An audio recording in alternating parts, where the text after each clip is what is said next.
Hi, this is Randy Hexter with another piano lesson. Today we're going to talk about using the triads that we studied previously to make even more interesting chord voicings. What we're going to do today is we're going to talk about taking the major triads that we studied and add one new tone to them, in this case, the fourth, the perfect fourth. Now, when I take a C chord and add the fourth, I'm adding an F to it. 3 inversions means the F will be here, and then it'll be here. And it might even be at the top. So, 4 ways to play this right off the bat. Root position with added fourth. First inversion, added fourth. Second inversion, added fourth. And second inversion with the fourth on top. We can also add the fourth below the chord, as in this, which, unless you have really small hands, you should be able to reach like that. Okay? Now, we need to practice these, and I recommend, as we learned with the other triads, through the cycle of fourths. So, C chord here in root position, as we learned, will be followed by F in second inversion, B flat, first inversion, E flat, in root again. Now, if we add the fourth to these chords, we get something like this.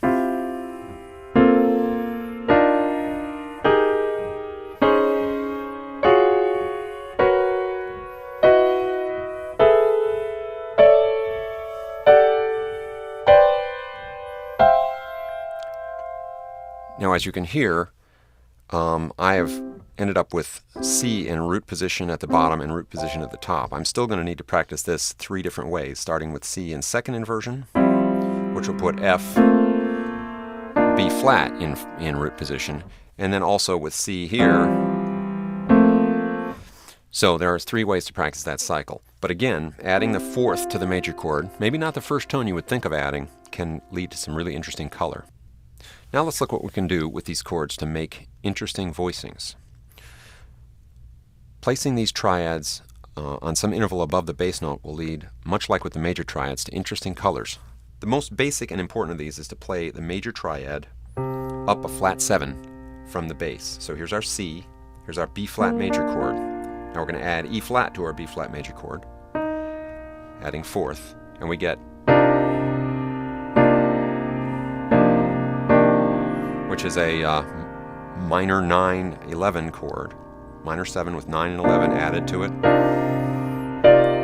Likewise, we can even play the triad on flat 7 like this, right? And get a beautiful voicing for a minor chord. Now, playing the triad added fourth simply on the root, you might think, well, who needs that? But it actually is kind of a nice major chord with a little mystery added to it. So let's look at what happens if I do a typical with triads. Sounds kind of plain and traditional. What if I add? It's a more colorful version of a triad progression and adds a certain, juiciness to these chords.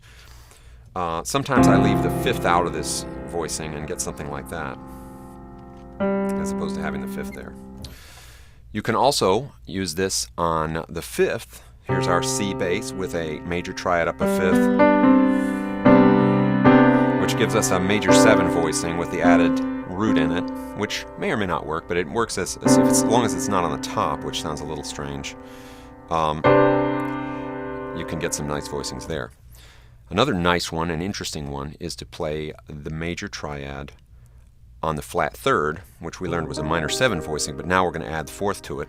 This ends up creating a flat 13 or flat 6 in this minor chord, which is definitely a little unusual. Sometimes when I write this on chord charts, I call it an Aeolian chord because now here's how it sounds in different inversions.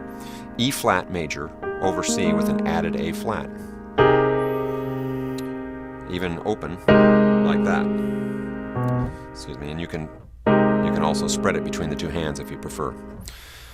One more that I find really useful, although it's a pretty exotic chord, it's beautiful. Playing the major triad on the major 7th creates a diminished triad with major 7th, but when we add the fourth to it, the major third ends up being in there. And this ends up being a chord we call a major 7, sharp 9, sharp 11. Let's open it up like this.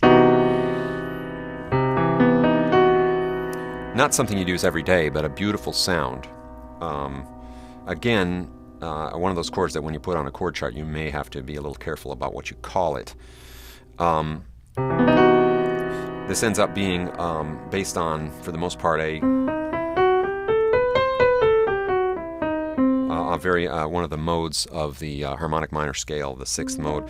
Or you could think of it as a major scale with raised 9th and raised 4. Lydian sharp 9. But anyway, the chord there is a B chord over a C bass with the added 4th, which you might play this way. And occasionally we'll find some use. A couple other ones you can use. You can play the major triad on the 4th, which by itself ends up being an inverted chord, not really a chord of its own, but when you add the 4th to the chord, you end up getting a kind of a sus chord here, like that. And this also will be useful to you. So, oh yes, one more. Playing the major triad up a whole step with added 4th stabilizes it by having the 5th. Kind of a nice Lydian major sharp 11 type chord. So, major triads with added 4ths, definitely not a sort of an elementary concept, just a little more advanced color, but it gives your music a certain color. I use this stuff all the time to get sort of a little more mystery into my chords. So, hope that helps you, and we'll see you next time.